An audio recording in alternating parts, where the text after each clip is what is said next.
Breakaway was really founded as a company that wanted to bring large-scale EDM artists to underserved markets to give people the opportunity to see some of their favorite national headlining acts in places that they may not typically see them. A lot of our festivals are outside of sporting arenas, so Sloan Park made perfect sense for us, and we obviously saw also that there maybe wasn't as much EDM music coming to Mesa, so we're really excited to provide a service to the people of Mesa that they may not typically get otherwise.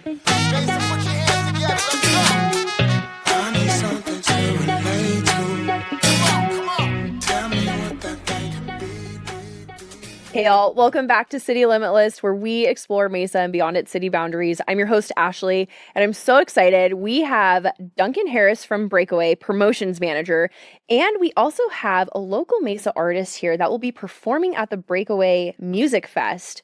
LEESH, welcome. Thank you. We're so excited to have you both. How's it going? Doing well. Excited to be here. Great. Thank you for having us. Good, of course. Duncan, I want to start with you first. You are the promotions manager. Without your role, really no festivals happen because you need promotions to promote a festival. So welcome. But I wanted to know, because this is hosted right here at Sloan Park, can you tell us a little bit of the backstory of Breakaway and why you guys chose Sloan out in Mesa to hold your festival? Yeah, absolutely. Breakaway was really founded as a company that wanted to bring large-scale EDM artists to underserved markets to give people the opportunity to see some of their favorite national headlining acts in places that they may not typically see them. A lot of our festivals are outside of sporting arenas, so Sloan Park made perfect sense for us, and we obviously saw also that there maybe wasn't as much EDM music coming to Mesa, so we're really excited to provide a service to the people of Mesa that they may not typically get otherwise. Yeah, we're super excited because at Sloan, we've had TikTok there. TikTok held their first ever live concert. Now we have Breakaway. We have some other things that are happening out in Sloan. So bringing more exposure to the music scene in different genres is huge because we also are touching other cities, like you mentioned, and we get to drive that traffic right here to Mesa. So what I have you on today is to talk a little bit about the silent disco because that is highlighting local artists. Can you tell me a little bit about that? Yeah, absolutely. We make a point across the board at Breakaway of really involving the local community, but one of the main ways that we do that is through our silent disco stage. We have our main stage and our launchpad stage at the festival that project normal sound, but then we also have our silent disco stage. If you're not familiar with it, it's when you walk by and all the people are wearing headphones. There's no music playing except through the headphones, and they're all jamming out. We program 50 to 60 local artists in each festival location to perform at the silent disco stage, really to highlight all of the great local talent that Mesa and the surrounding areas have. Sure. Now, so tell me how the silent disco lineup actually helps boost the appeal of the festival to people that are going to be attending. Yeah, absolutely. I know LEESH, all of our other DJs have plenty of friends and family that may not have had the opportunity to come and see them perform. That's a great thing that we get to give them the opportunity to perform at a festival alongside worldwide touring acts. And it really just gives everybody an opportunity to see all of the great local talent that there is. Obviously, everybody's excited to see the headliners, but you may end up going over and checking out the silent disco stage and seeing somebody that is local and you didn't even know is performing regularly around you at bars and venues, which is a really cool opportunity. And as well, some of the music may not be your speed when the main stage is a certain genre of music or the second stage isn't. So then you can always pop over to the silent disco stage. There'll be 3 DJs playing at any given time, so you can switch between the different channels to hear each person. And typically between all of that, you'll be able to find a sound that kind of resonates with you and you're excited to hear. Wow. Now, tell me, I'm not familiar with the EDM scene. You said something about switching channels, so it's up to the listener to kind of tune into what they want to hear. Can you tell me a little bit about that? Totally. So across the 2 days of the festival, Friday and Saturday, we have all of the local silent disco artists playing, and they span a wide range of genres. Again, there'll be 3 people playing at any given time, so you may tune in and there may be a house DJ playing, and then you tune over to another channel that's more dubstep or bass focused, and then another channel that could be any of the other genres as well, rhythm or D&B or whatever it may be. So it's a really cool opportunity not only to see the local artists, but get a wide range of perspective on all the different genres that there are. In one sitting. That Exactly. is incredible. And like you said, kind of a break from other stages, and you kind of get to do your own thing, but there's still something to do while you're always there. Totally. Very And cool. the main stage and second stage are obviously the big attractions, but there's constantly a line to get into the silent disco. If you haven't done one before and you see it from afar, it's just visually like, what is that? You want to go check it out. And it's pretty easy. It's pretty intuitive. The Mhm. headphones are not overly difficult to grasp. So once people get it, a lot of people end up staying for a while, which is cool. Nice. Now tell me, this isn't an add-on to the ticket. This is a part of your ticket to the festival. The silent disco is free essentially with your Absolutely. ticket purchase. Yep. Anybody who buys a ticket is more than welcome to come and check out the silent disco and all the great local artists that'll be performing. Oh, very cool.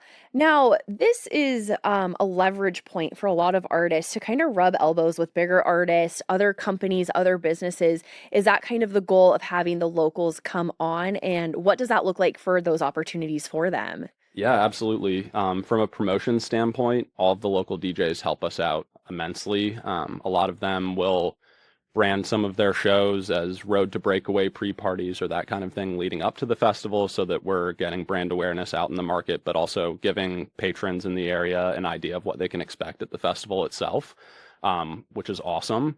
So we also have plenty of DJs that have started out on our silent disco stage and have now grown in their career to become national touring acts and really play outside of just breakaway festivals, a ton of other things as well, which is an awesome opportunity for us. It means the world to us to be able to give somebody an opportunity early that they then turn into something much bigger at the end, which is awesome. Very And it cool. means the world to the artists that we get those opportunities. Well, Leash, I'm going to get to you. Trust me. I know, because I know you're itching because I know that's a big deal for how you're involved in Breakaway. And we'll get to you in one question.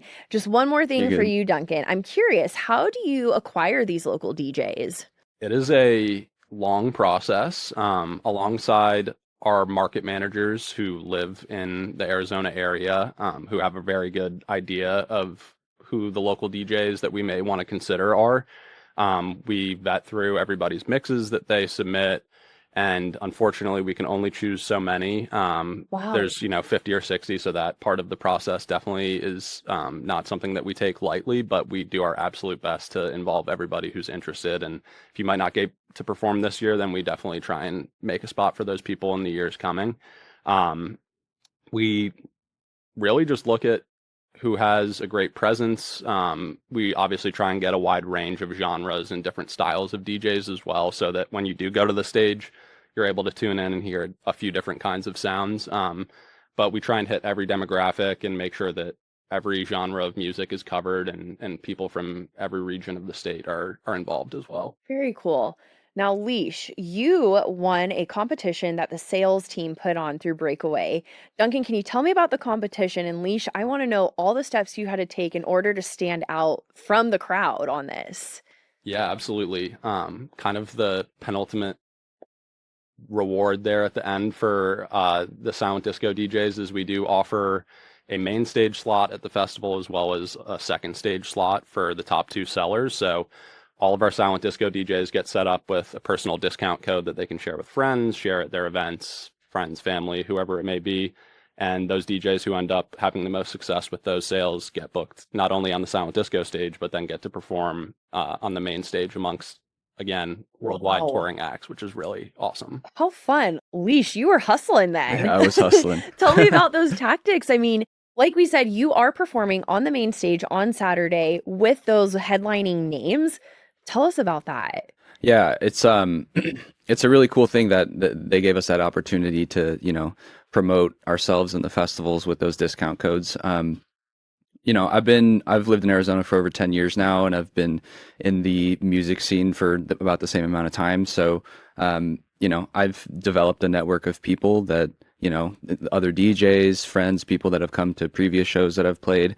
And it was really just trying to get the word out, like a lot through Instagram DMs. Hmm. Hey, you going to this festival? Oh no, I've not heard of it before, which was actually the response from a lot of people. Because I know Really? this is the first time in Arizona, right? Yeah. So just hitting people up and saying, "Hey, you going?" "Oh no," I'll send them the lineup. "Oh, that's a really cool lineup. Oh, here's your little discount code." Oh my gosh. Generally, that's how it worked. But obviously, like as a musician, we have to be active on social media. So Yeah. posting and tagging Breakaway and just trying to get the word out as best you can. And yeah, it's crazy that I won. It's insane that I'm going to be able to share the stage with some of these people. Yeah. Well, Yeah. congratulations. Thank We're you. excited for you because not only are you a local artist, but we kind of get to claim you as Mesa's artist. Yeah. You live right here in Mesa, and Yeah. to have a Mesa local on the main stage, Yeah. huge. And I mean, I only hope to see you one day at the EDCs, at the Coachellas, right? Yeah, definitely. But I want to bring it back a little bit. You're not from Arizona. Can you tell me a little bit about where you're from, how you moved to Arizona, and I also want to know, what is your stage name? Where did you get this from? Yeah. I grew up in California in the Bay Area.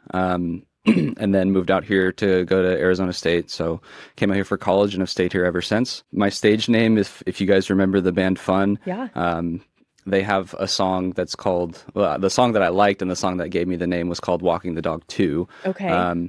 And basically, I don't know, there's something about that song that like really resonated with me when I was first starting to produce music and first starting to DJ. I was like, oh, I need to think of a name.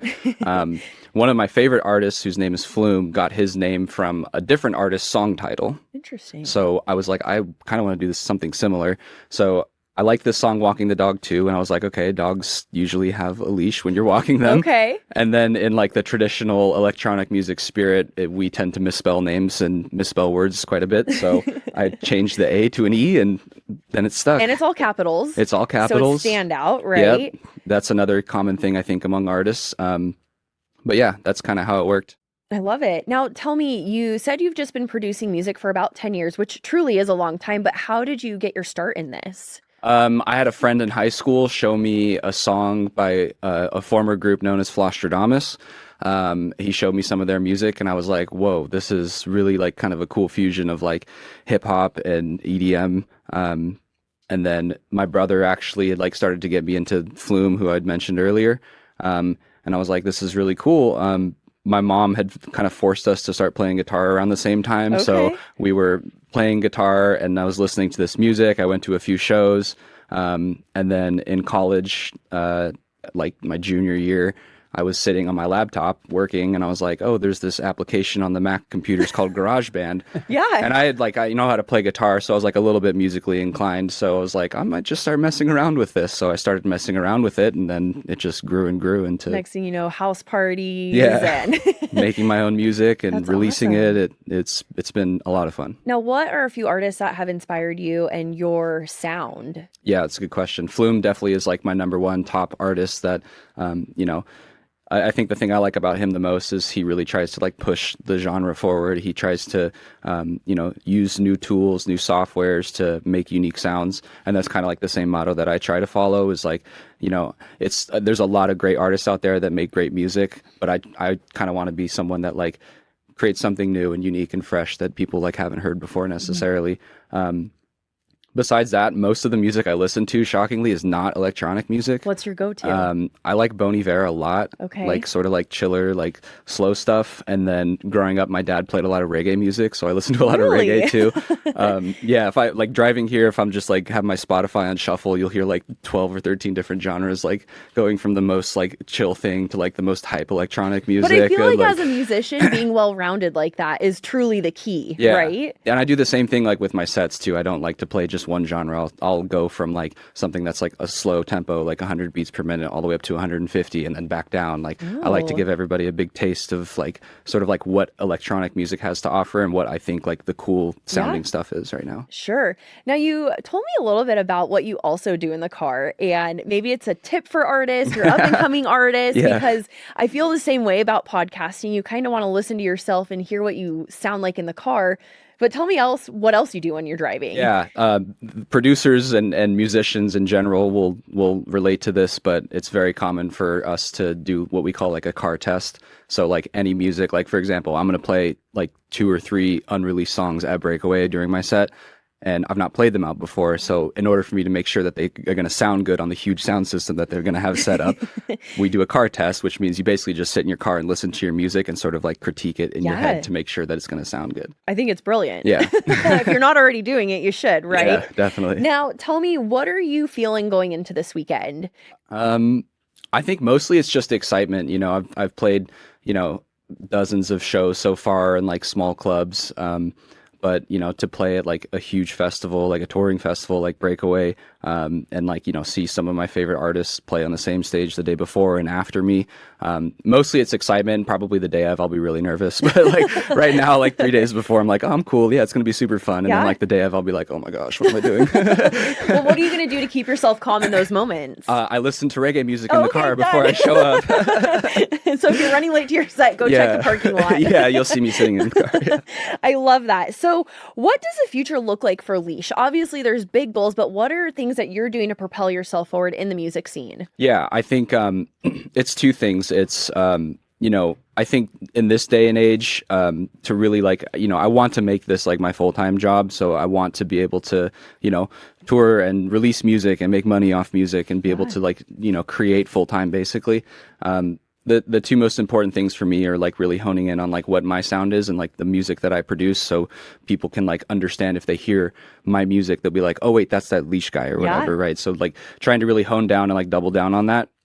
And then just promoting through social media is like kind of the big other step that you kind of have to do. So just trying to stay active and be a part of communities and network, and hopefully that those two things can culminate into, you know, something bigger and something better. bigger and better. Yeah, exactly. You're on the right track. Now, what can people expect to hear from you this weekend and moving forward in your music? Yeah, I think this set this weekend is going to be like a good taste of like what I'm aiming for moving forward. I think I'm almost done with making the set, but like the first like 20 to 30 minutes of the set is going to be like probably 90% my own music or my own remixes. Wow. And then after that, just sort of like trying to bring the energy up a little bit as people are coming into the festival. But the beginning of the set has a lot of my own music, which is always super fun to play out. Absolutely. What is something unexpected that listeners can also unexpectedly expect from you? I don't know. I try to keep it interesting for people. I make a lot of what we call edits, where it's like a sort of like mashups between two songs. So like taking popular music and like putting it over my song. So like during the breakdown, there's like a vocal or like a song that people will recognize that will keep them like moving and dancing and like singing with their friends. And then like when it gets to the drop, it's like my music. Nice. So you just got to keep it interesting. I love that. Now, one last question. What hypes you up before you perform live? That's a really good question. Mostly I'm just nervous. Is it the reggae music? No, the reggae music does not hype me up, surprisingly. I think for this festival, it's just going to be like, you know, being backstage and like seeing, like looking out and seeing this like big open mass of like, this is where all these people are going to be. And like, I guarantee it'll be the biggest crowd I've ever played for. So just like picturing that in my mind, maybe do like a little bit of visualization or like try to meditate a little bit. I love it. Like, I'm totally here for like putting it out in the universe and it will happen. Crowd, yes. I love that. Well, guys, I'm so excited. I know Mesa's excited and the surrounding cities are excited to have you guys here. It's, again, another great exposure to another genre that I don't think a lot of people in Mesa are aware of or experience in a live setting. LEESH, I want our listeners to know where they can find you. Can you drop all your social handles? Yeah, Instagram, probably the biggest one. It's at DJ LEESH. I think TikTok and Twitter are at LEESH_music. I should probably get those all to be the same. We'll do some digging for you. Hopefully, if you just search on the social media platforms, the LEESH, you'll find me. It's got a picture of me, but yeah, at DJ LEESH on Instagram is like the one I'm most active on, I would say. Awesome. I love it. And Duncan, can you tell us a little bit about Breakaway? What does the future for Breakaway look like? Yeah, absolutely. I started with the company 2 years ago and we were in 6 festival locations, and this year we're in 12. So continuing to explore new places to go. We're continuing to put on not only festivals, but concerts in exciting places like Vegas, Miami, but also, again, kind of going back to the Breakaway model of continuing to bring shows to more underserved markets, continuing to try and just bring more music to people throughout the country. I love it. Nothing brings people together like music, right? That's true. That's why we're all here. I love it. Now, Duncan, one more question. Where can people find more information about Breakaway and maybe future concerts? Yeah, absolutely. If you go to breakawayfestival.com, you can find nearly everything about what we're doing and what's upcoming, not only on the festival side, but on the concert side as well. We post all of our job opportunities there as well. Awesome. Our website is a great place to get more information for sure. Very cool. Well, we'll drop that in the video below. So anybody listening, check it out.